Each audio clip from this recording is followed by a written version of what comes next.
తీతుకు రాసిన పత్రిక 3వ అధ్యాయము 3వ వచనం నుండి 8వ వచనం వరకు నేను చదువుతున్నాను. మీరు మీ బైబిల్లో గమనించవచ్చు, వినొచ్చు. టైటస్ 3:3-8. మన రక్షకుడైన దేవుని యొక్క దయయు మానవుల ఎడల ఆయనకున్న ప్రేమయు ప్రత్యక్షమైనప్పుడు మనము నీతిని అనుసరించి చేసిన క్రియల మూలముగా కాక తన కనికరము చొప్పుననే పునర్జన్మ సంబంధమైన స్నానము ద్వారాను పరిశుద్ధాత్మ మనకు నూతన స్వభావం కలుగజేయుట ద్వారాను మనలను రక్షించెను. మనం ఆయన కృప వలన నీతిమంతులమని తీర్చబడి నిత్యజీవమును గూర్చిన నిరీక్షణను బట్టి దానికి వారసులమగుటకై ఆ పరిశుద్ధాత్మను మన రక్షకుడైన యేసుక్రీస్తు ద్వారా ఆయన మన మీద సమృద్ధిగా కుమ్మరించెను.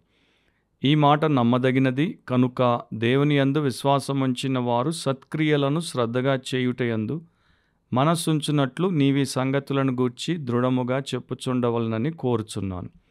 ఇవి మంచివియు మనుష్యులకు ప్రయోజనకరమైనవియునై ఉన్నవి. అది అపోస్తలుడైన పౌలు తీతు అనేటువంటి సేవకుడికి మరి రాసినటువంటి పత్రిక, దాంట్లో ఉన్నటువంటి మాటలు. The godly do good. దైవభక్తి గలవారు మంచి చేస్తారు అనేది దాంట్లో మనకి నేర్పించబడుతున్నటువంటి బోధ, దేవుడి యొక్క టీచింగ్. నా 3 నుండి 7 వరకు ఉన్నటువంటిది నేను బ్యాక్గ్రౌండ్గా తీసుకున్నాను. అక్కడ దేవుడు మనకేం చేశాడో దాన్ని బట్టి మనము దేవుడి పేరట, దేవుడి పక్షాన, దేవుడి ప్రజలకు ఏం చేయాలి అనే దాని గురించి మనము స్పష్టంగా అర్థం చేసుకోవడానికి. సో ఇక్కడ 3వ వచనం నుండి 7వ వచనం వరకు మనము చూసినప్పుడు మనము దేవుడి దయను బట్టి, దేవుడి ప్రేమను బట్టి రక్షించబడుతున్నాం. మన నీతిని బట్టి కాదు కానీ, ఆ నీతి మూలంగా మనం చేసిన క్రియలను బట్టి కాదు కానీ, ఆయన యొక్క కనికరము చొప్పునే మనము తిరిగి జన్మించబడినటువంటి అనుభవంలోనికి తీసుకురాబడ్డాం. ఇంకో మాటలో చెప్పాలంటే మనం దేవుడి సంబంధులమయ్యాం, పరలోక సంబంధులం, దైవిక కుటుంబానికి చెందిన సభ్యులమయ్యాం. సో ఇక్కడ మన యొక్క హక్కు అనేది ఏమీ లేదు. నేను దేవుడి సంబంధిని అని చెప్పుకోవడానికి, అవ్వడానికి మనకు హక్కు లేదు. పరలోక రాజ్యానికి వారసత్వాన్ని కలిగి ఉండడానికి మనకు హక్కు లేదు. అండ్ రెండవది, మనకి నీతి కూడా లేదు, మనం దానికి అర్హులం కూడా కాదు. దాంతోపాటు మనం అట్లా అవ్వడానికి కావాల్సినటువంటి వనరులు ఏమీ మన దగ్గర లేవు. సో మనం ఒక మాటలో చెప్పాలంటే మనము అభాగ్యులం, అయోగ్యులం, అనర్హులం అండ్ కేవలము శిక్షకు, ఉగ్రతకు, తీర్పుకు మాత్రమే పాత్రులం. అట్లాంటి మనల్ని దేవుడు తన దయను బట్టి, ప్రేమను బట్టి, కనికరాన్ని బట్టి ఆయన క్షమించాడు, శుద్ధి చేశాడు, అంగీకరించాడు, రక్షించాడు.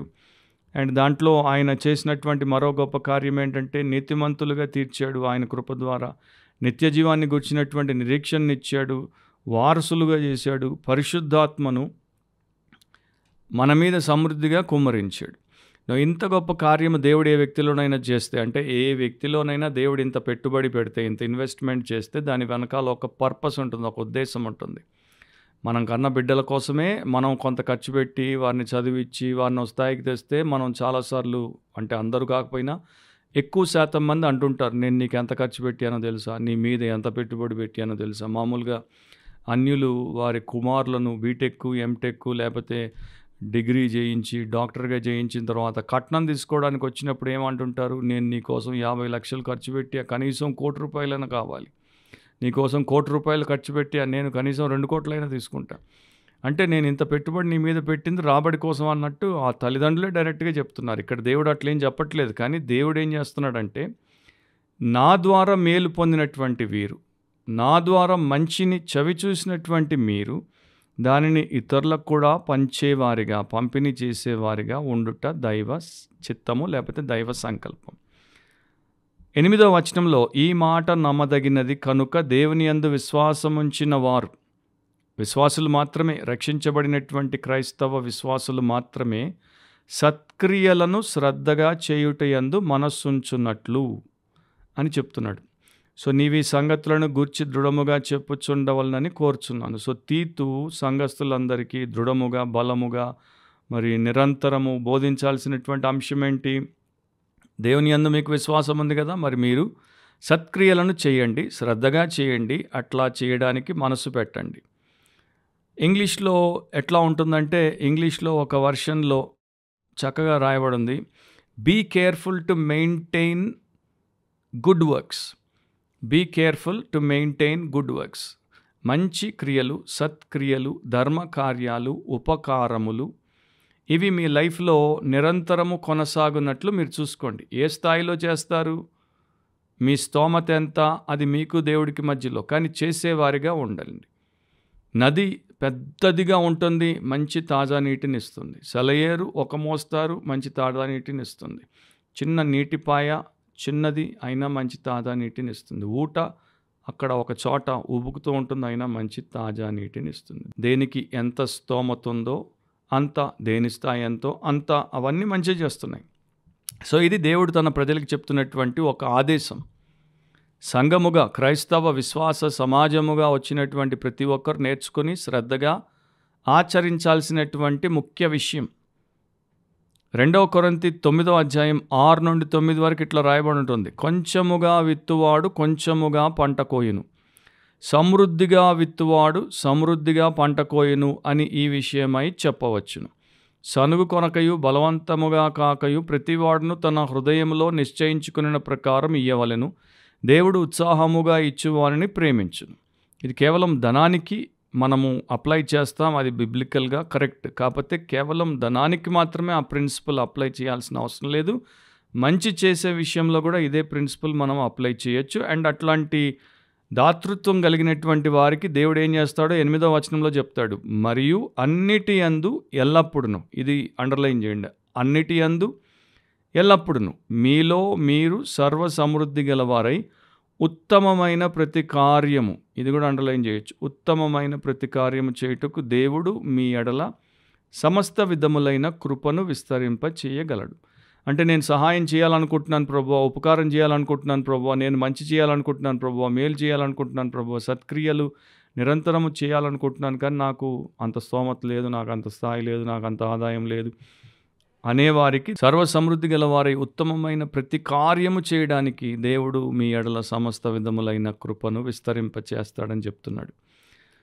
ఒక భక్తుడు ఇట్లా రాశాడు, దేవుని పరిశుద్ధులు ఆంతరంగికంగా విశ్వాసము చేత ముద్రింపబడ్డారు అండ్ బాహ్య పరముగా మంచి క్రియల చేత ముద్రింపబడాలి, సత్క్రియల చేత ముద్రింపబడాలి. అంటే లోపల విశ్వాసం ఉంటే బయట తప్పకుండా సత్క్రియలు ఉంటాయి. నా ఫిలాంథ్రోపియా అనేటువంటి గ్రీకు పదం నుండే ఫిలాంథ్రోపీ అనే ఆంగ్ల పదం వచ్చింది. ఫిలాంథ్రోపీ అంటే పరోపకారము చేయడం, సర్వోపకారము చేయడం, ధర్మము చేయడం, ఇతరుల క్షేమాన్ని ప్రయోజనాన్ని కోరి వారికి మనము సమకూర్చడం. ఫిలాంథ్రోపిస్ట్ అంటే పరోపకారి, ఇతరుల క్షేమాన్ని కోరి పరోపకారులుగా ఉండడం. సో తీతు 3:4 ఏముంది? మన రక్షకుడైన దేవుని యొక్క దయయు మానవుల ఎడల ఆయనకున్న ప్రేమయు ప్రత్యక్షమైనప్పుడు. మరి దేవుడి దయ ఏంటో మనకి తెలుసు, దేవుడి ప్రేమ ఏంటో మనకి తెలుసు. వాటిని మనం రుచి చూసినప్పుడు మనం దేవుడి పోలికలో పెరగాలి, దేవుడిలాగా మనము రూపాంతరపరచబడాలి. కనుక మనలో కూడా దయ అనేది ఉండాలి, మనలో కూడా ప్రేమ అనేది ఉండాలి. అండ్ ఈ రెండు మానవుల పట్ల ఆయన చూపాడు, మనం కూడా చూపాలి. కాబట్టి ఇక్కడ ఒకటి స్పష్టంగా అర్థం చేసుకోవాలి. ఒక భక్తుడు అన్నట్టు మనం ఎన్ని మంచి పనులు చేసినా మనం మంచి మనుషులం అవ్వం. మళ్ళా చెప్తాను, మనం ఎన్ని మంచి పనులు చేసినా మంచి మనుషులము అవ్వం. మనము మంచిని చేయుటకు మునుపు మంచి వారముగా మారాలి. అండ్ మనల్ని మనం మంచివారముగా మార్చుకోలేం. దేవుడే మనల్ని మంచివారిగా రక్షించి ఆయన యొక్క స్వభావాన్ని ఇచ్చి అలా చేసి మన ద్వారా సత్క్రియలు నిరంతరము చేయించదలిచాడు. సో ఇప్పుడు మనం ఏం చేస్తామంటే సమాజంలో కొంతమందిని ఫిలాంథ్రపిస్టులుగా పెట్టేస్తాం. వారు చాలా గొప్ప ఉపకారులు, పరోపకారులు, లేకపోతే దాతృత్వం గల దయాళులు, ధర్మకర్తలు, దానకర్తలు అని చెప్తుంటారు. సో ఇప్పుడు నువ్వు కూడా ఒక ఫిలాంథ్రోపిస్టువా అని ఎవరైనా నిన్ను ప్రశ్నిస్తే కానే కానంటారు. ఎందుకంటే మన మైండ్లో ఉన్నటువంటిది ఫిలాంథ్రోపిస్ట్ అంటే ఎవరు? Warren Buffett. ఫిలాంథ్రోపిస్ట్ అంటే ఎవరు? బిల్ గేట్స్, జెఫ్ బేజోస్, లేకపోతే మన దేశానికి సంబంధించిన అజీమ్ ప్రేమ్జీ, వీళ్ళందరూ పరోపకారులు. మరి నువ్వేంటి? నేనేమి కాదు. అది మనకున్నటువంటి మైండ్ సెట్ అనమాట. మనకు అందరూ ఉపకారం చేయాలి, మనం ఎవరికి ఏమి చేయం. అది క్రిస్టియన్ అయిన తర్వాత మనకు ఉండకూడనటువంటి లక్షణం. సో మనం కూడా ఒక ఫిలాంథ్రోపిస్ట్గా ఉండాలి. ఫిలాంథ్రోపియా అనేటువంటి గ్రీకు పదంలో 2 పదాలు ఉన్నాయి. ఒకటి ఫైలోస్ అంటే ప్రేమ, ఆంథ్రోపోస్ అంటే మనుషుల పట్ల ప్రేమ, మనుషుల పట్ల దయ, మనుషుల పట్ల సత్కార్యములు చేసేటువంటి లక్షణం. సో May 30, 2023 పోయిన సంవత్సరం యూనివర్సిటీ ఆఫ్ మ్యాసచ్యూసెట్స్ బాస్టన్, దాంట్లో 2,500 మంది గ్రాడ్యుయేట్లు మరి ఆ యొక్క కమెన్స్మెంట్ సెరమనీలో పాల్గొంటున్నారు. సో వారందరికీ ఆ రోజున గెస్ట్ స్పీకర్గా, చీఫ్ గెస్ట్గా వచ్చినటువంటి రాబర్ట్ హేల్, ఈయన గ్రెనైట్ టెలికమ్యూనికేషన్స్ అనేటువంటి ఒక కంపెనీకి CEO అన్నమాట, బిలియనియర్ కూడా. సో ఆయన ఆ యొక్క కమెన్స్మెంట్ స్పీకర్గా వచ్చాడు.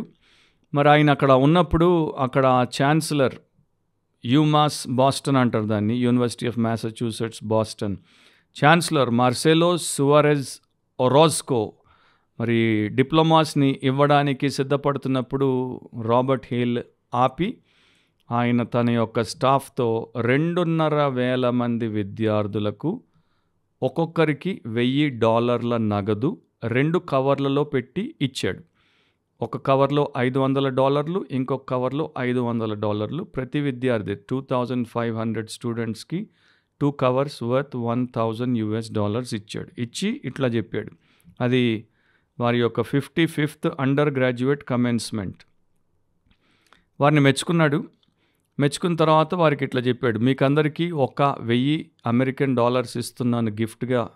మీరు కష్టపడ్డారు, మీరు చదువుకున్నారు, మీరు పాస్ అయ్యారు, సమాజంలోనికి పోబోతున్నారు కనుక ఇస్తున్నానంటే అందరూ ఇక హుషారు పట్టలేం కదా, యవనస్తులు, యువతులు. అండ్ డబ్బు వస్తుందంటే ఎవరు ఊరుకుంటారు చెప్పండి, ఆ యొక్క రోర్ అనమాట, చియర్స్. కాకపోతే ఆయన ఏం చెప్పాడంటే, అయితే వినండి, అసలు ఏంటో మీరు తెలుసుకోండి. $500 మీ కొరకు, ఆ కవర్ మీది. ఇంకొకటి ఇతరుల కోసం మీరు ఇవ్వడానికి మీకు ఇచ్చాను. సో మీకు వచ్చిన ప్రతి దాంట్లో కొంత మీకు, కొంత వేరే వారికి. ఇది మీరు నేర్చుకోవాల్సినటువంటి సిద్ధాంతం. ఇది మీ యొక్క లైఫ్ ఫిలాసఫీ. సో అది మీరు మేలు చేయడానికి $500 ఇతరులకు ఇవ్వండి. ఇతర వ్యక్తులకు ఇస్తారో, ఫ్యామిలీస్కి ఇస్తారో, సంస్థలకు ఇస్తారో ఆలోచించి ఇవ్వండి. కానీ మీరు మీకు ఇవ్వబడింది వాడుకునేదానికన్నా దాన్ని వారు ఇంకా బాగా వాడేటట్టు ఇవ్వండి. అండ్ రాబర్ట్ హేల్ ఎవరు చేయనటువంటి రీతిలో 2,500 మంది విద్యార్థులకు ఒక జీవన సంబంధమైన సంస్కారం నేర్పాడు. యూనివర్సిటీ ఆఫ్ మ్యాసచ్యూసెట్స్ బాస్టన్ వారిని విద్య నేర్పడానికి అప్పచెప్తే విద్య నేర్పించేశారు. వారిని విద్యావంతులుగా లోకంలోనికి పంపిస్తున్నారు. ఇక వారు వేతనం, వ్యాపారం అన్నీ సంపాదించుకొని హాయిగా బతికేస్తారు. వారు స్వార్థపరులాగానే ఉండొచ్చు. కానీ రాబర్ట్ హేల్ ఏం చేశాడంటే, వారిని ఒక పరోపకారిగా మార్చడానికి ఆ యొక్క చిన్న అవకాశాన్ని ఎంత చక్కగా వాడుకున్నాడో చూడండి. సో ఆయన ఎంత క్రైస్తవుడో మనకు తెలియదు. నేను కూడా ఆయన గురించి రీసెర్చ్ ఏమి చేసి తెలుసుకునే ప్రయత్నం చేయలేదు. కానీ క్రైస్తవులు ఎట్లా ఉండాలి? సో క్రైస్తవులు దేవుడి వాక్యంలో చెప్పబడినట్లు ఉంటే, ఇంతకుముందు చెప్పినట్టు వారి స్థాయి, వారి స్తోమత అండ్ దేవుడి వారికి సర్వసమృద్ధిని కలిగించినప్పుడు ఆయన కృపచేత వారు ఉత్తమమైన ప్రతి సత్కార్యాన్ని చేయొచ్చు. కనుక దేవుని యందు విశ్వాసం ఉంచిన వారు సత్క్రియలు శ్రద్ధగా చేయుట యందు మనస్సుంచినట్లు సిద్ధపడితే దేవుడు వారితో అది చేపిస్తాడు. ఇవెందుకు చేయాలంటే ఇవి మంచివియు మనుషులకు ప్రయోజనకరమైనవియునై ఉన్నవి. సో మీ జీవితము మంచి పనులకి, మనుషులకు ప్రయోజనకరమైన వాటికి ఉపయోగపడాలి. అది దేవుడి యొక్క ఉద్దేశం. యేసు సిలువలో మనకు నేర్పే పాఠం ఏంటి అంటే, ఆయన మన కొరకు ఎంత గొప్ప మేలు చేశాడు. మరి మనము ఇతరులకు దాంట్లో కొంతైనా మేలు చేసేవారముగా, ఆయన ప్రతినిధులముగా, ప్రతిబింబాలముగా లోకంలో ఉండాలి. సో విశ్వాసం గలవారు, భక్తి గలవారు మంచి చేస్తారు. అది మర్చిపోకండి. ఇప్పటిదాకా చేయకపోతే దేవుడి దగ్గర క్షమాపణ కోరండి, శుద్ధి చేయబడండి. నాకు అసలు రక్షణ భాగ్యమే లేదు అంటే మీరు ఎప్పటికీ మంచి చేయలేరు. అంటే దేవుడు మెచ్చి దేవుడి యొక్క లెక్కలోనికి తీసుకునేటువంటి మంచిని మీరు చేయలేరు. కనుక మొదట రక్షించబడండి. ఆయన మంచిలో మీరు పాలిభాగస్తులు అవ్వండి. ఆ తర్వాత ఆయన యొక్క కృపచేత ఇతరులకు మేలు మంచి చేయండి, సత్క్రియలు చేయండి. అలా జీవించండి. మీ జీవితం ధన్యమవుతుంది, సార్థకమవుతుంది. అట్లా మీరు దేవుడిని ఘనపరిచి మహిమపరిచిన వారు అవుతారు. అది ఆయన వాక్యం. అండ్ ఆయన వాక్యమే సత్యం. ప్రభు అయిన యేసుక్రీస్తు యొక్క అపారమైన కృప మీ ఆత్మలకు తోడై ఉండును గాక. ఆమేన్.